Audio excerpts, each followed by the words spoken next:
Hello and welcome. This is an independent arts reading workshop, and I've chosen 3 books, and the first book we're going to be looking at is a book by Roald Dahl. It's called Mr. Fox. Sorry, what's that? He's saying apparently it's called Fantastic Mr. Fox. Okay, well, I'll tell him. Fantastic Mr. Fox. He's a bit big-headed, Mr. Fox. I think you are. Anyway, let's get on with it. Right, Roald Dahl he wrote a lot of children's books, and you've probably heard a lot of them or seen some of his films. Charlie and the Chocolate Factory, James and the Giant Peach, The Witches, and lots of others. He was born in Wales. His parents were from Norway, and he fought in the war. He was a fighter pilot and then became an intelligence officer, and after that he started writing children's books and adults books, and he became very, very successful. Right, that's enough of the boring stuff. Let's get on with the exciting book. Right, what's it about? Well, mostly it's about it's about you, isn't it? It's about Fantastic Mr. Fox, but there are other characters in it as well. Who are those characters? Let's have a look. There you go. Can you see those? Right. We got Fantastic Mr. Fox, of course, yes, and his wife, Mrs. Fox, and they have some small foxes, some children, and also there's Mr. Badger, who helps out, and a variety of other characters who help out as well, help Mr. Fox.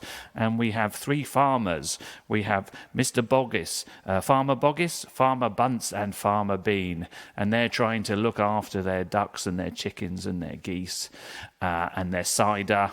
But Fantastic Mr. Fox is always, yes, you're always trying to steal them, aren't you? Okay, yes, he's trying to steal them to feed his family. That is, yes. Okay, that's very important. Okay, but Farmer Boggis, Farmer Bean, and Farmer Bunce are always trying to stop him.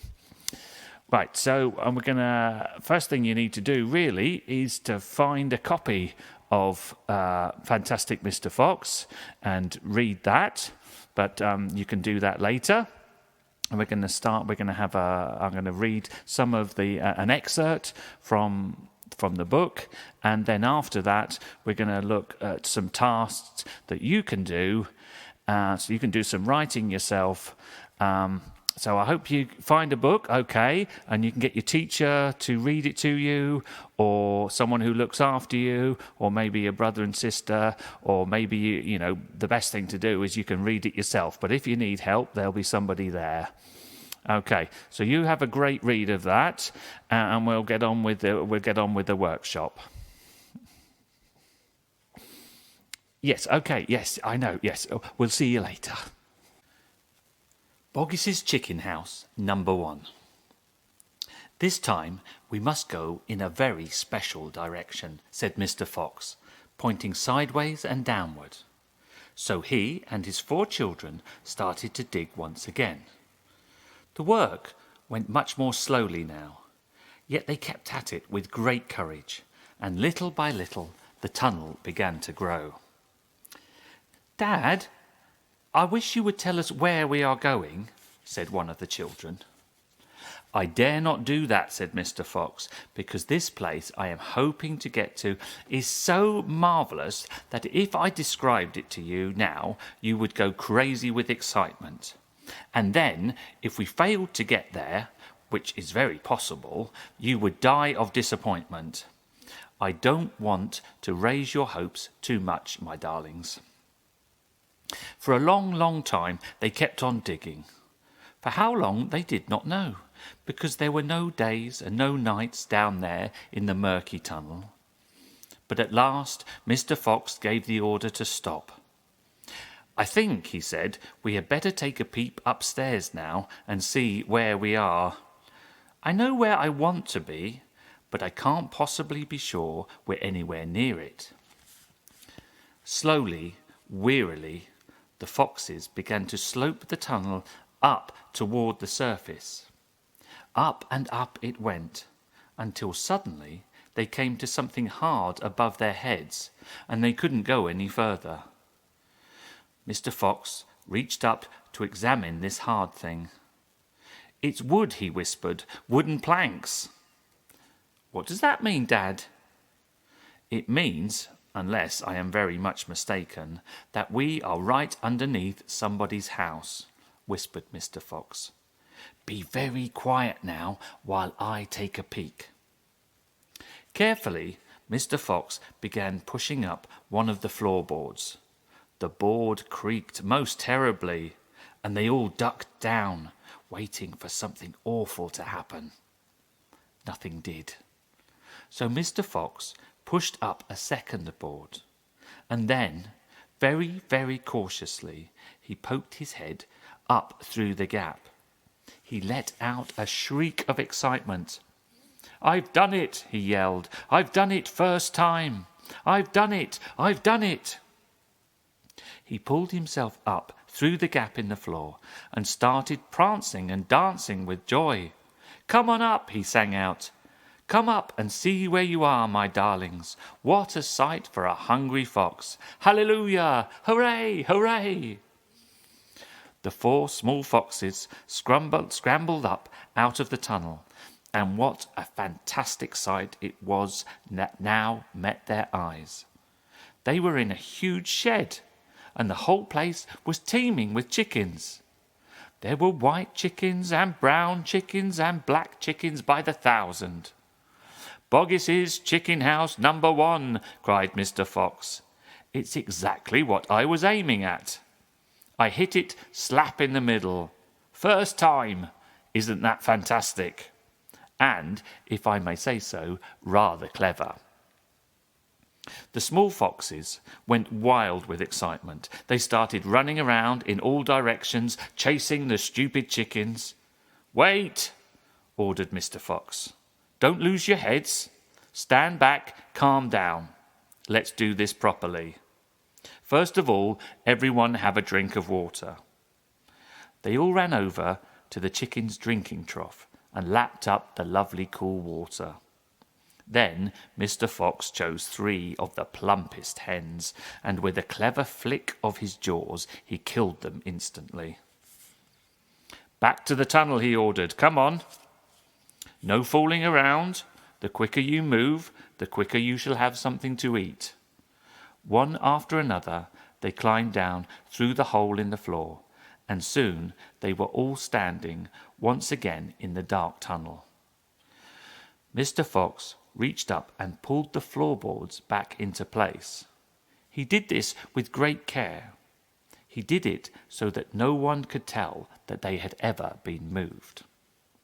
"My son," he said, giving the 3 plump heads to the biggest of his 4 small children, "run back with these to your mother.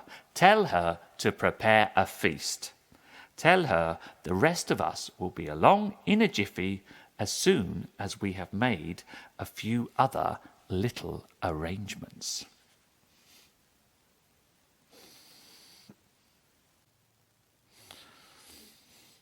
So first we're going to draw a picture of Mr. Fox.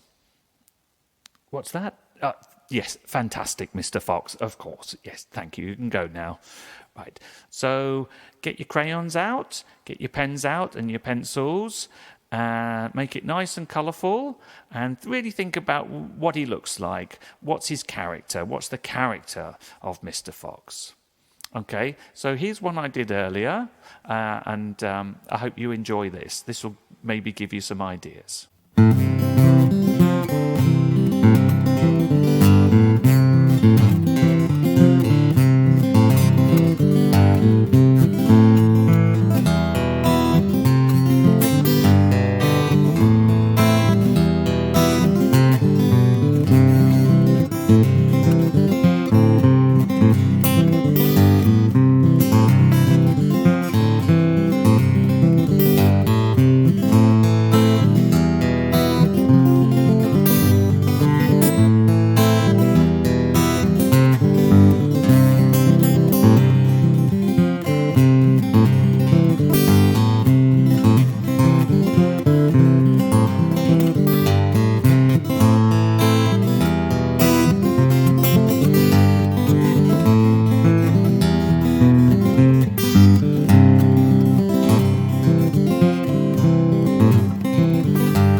Okay, so the next task is to get your pens and paper out, or your pencils, and we're going to write a story. Now, your story is going to be from the point of view of one of the other characters in the book. So I hope by now you've read the book, and you can pick one of the characters, maybe one that stands out for you, maybe your favorite character in the book. So you could have it from the point of view of one of the small foxes who helps his dad dig the tunnel. Or maybe you could go from one of the farmers' points of view, because maybe they'll have a very different point of view. So you guys get on with that, and I hope you enjoy that. Okay, so you have your 2 tasks to do. Draw a picture of Mr. Fox and write a story from one of the other characters' points of view. Well, I hope you've enjoyed this workshop, and I hope you've enjoyed reading the book, and I hope you go out and find some other books by Roald Dahl and enjoy them as well. And I think there's just one thing to do. Yes. Mr. Fox, fantastic Mr. Fox, just wants to say goodbye. Okay, bye-bye then. Bye-bye. See you later.